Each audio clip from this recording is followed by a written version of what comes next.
precisamos estarmos amadurecidos para esse ano de 2025. Porque vai um ano e vem outro, nós fazemos inúmeros projetos, inúmeros sonhos nós escrevemos, mas se nós não nos posicionarmos diante do Senhor, irmão, será mais um ano com 365 dias. Mas quando nós entendemos no Senhor quem nós somos e amadurecemos, nós acessamos nível, irmãos, que só o Senhor tem para dar. Nós acessamos a tesouros escondidos. E eu fiz questão de falar epígrafe nesse texto que vai dizer Ciro, ungido de Deus. Quem era Ciro? Ciro era o grande rei da Pérsia, um grande homem que foi levantado, mas ele um homem que não era israelita. Ele não temia o Deus de Abraão, ele não conhecia esse Deus. Ele adorava outros deuses, ele era pagão. E ele foi levantado como rei da Pérsia. Antes mesmo dele ser rei da Pérsia, Deus já tinha o escolhido para um propósito. Aqui nós vemos o Senhor agora revelando ao profeta Isaías, dizendo: olha, Isaías, o tempo em que vocês estão ainda não chegou o exílio. Porque quando agora Isaías está sendo profeta sobre a nação de Judá, Jerusalém, ainda não tinha chegado o exílio babilônico, ainda o povo estava vivendo uma apostasia na fé. Mas Deus agora visita o profeta e diz: olha, vai chegar os 70 anos em que eu vou permitir que o novo rei, o rei da Babilônia, Nabucodonosor, invada Judá, invada Jerusalém. Até hoje, se você colocar no Google lá, irmãos, qual é o homem mais sábio que houve, o Google vai dizer que é Salomão. Nunca houve, nunca haverá alguém tão sábio quanto ele. Levantou grandes filósofos, pessoas que desafiaram a ciência, pessoas que criaram coisas extraordinárias que foram conhecidas. Albert Einstein e tantos outros que criaram tudo que nós vemos hoje. Mas o próprio Google nos diz que o homem mais sábio que houve e terá Salomão. Quem levantou Salomão? Deus. Então nós vemos que quando o Senhor levanta alguém, ele traz sobre a pessoa uma notoriedade. E essa notoriedade não fica só no tempo em questão, mas ela se estende há muito tempo. E eu creio, irmãos, que nós também vamos deixar um legado para a nossa nação. Eu creio que você vai deixar um legado na tua casa. Eu creio que você vai deixar um legado na tua família. Eu creio que você vai deixar um legado. Como esses homens deixaram, nós não seremos diferentes. Isso é uma das curiosidades da vida de si. Tem tantas outras, inúmeras, que se nós fôssemos trazer, nós ficávamos há muito tempo falando. Mas o que eu quero trazer para nós é: não questione o teu chamado.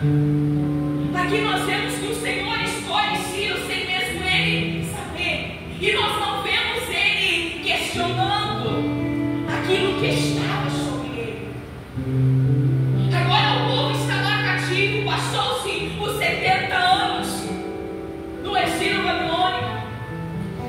Babilônia agora é uma potência mundial na época, em termos de território, de riquezas, de poder, de soldados, de tudo.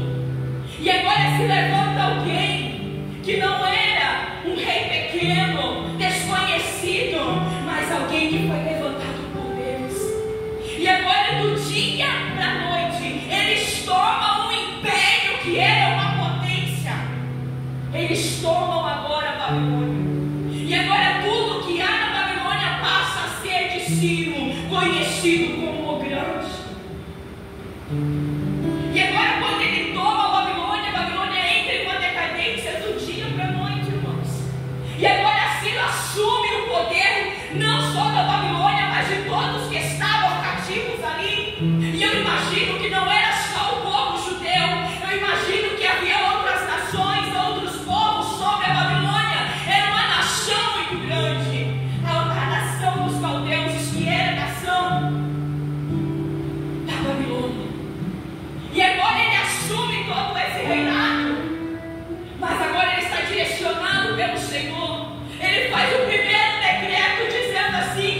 e todo o povo hebreu que estava sobre aquele lugar agora não era mais exilado, mas eles tinham direito, caso eles quisessem voltar para a sua nação.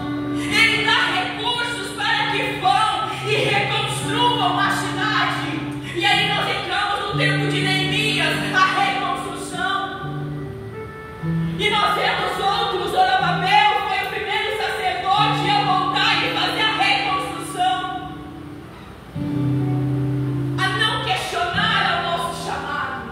Irmãos, muitas vezes nós não amadurecemos na fé porque nós questionamos tudo. Isso já é de nós mesmos, nós seres humanos somos isso.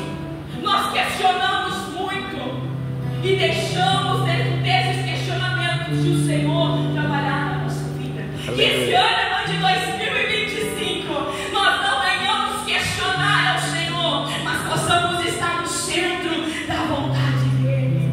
Chega de questionamento, chega de indagações, chega de nós colocarmos o nosso Deus contra a parede, dizendo: Senhor, se o Senhor fizer isso, eu faço aquilo. Ah, Senhor, se o Senhor abrir essa porta, eu faço essa entrega. Não, nessa noite Deus está nos liberando uma palavra para o meu e para o teu coração, dizendo: você precisa aumentar de nível, você precisa ser amadurecido na fé.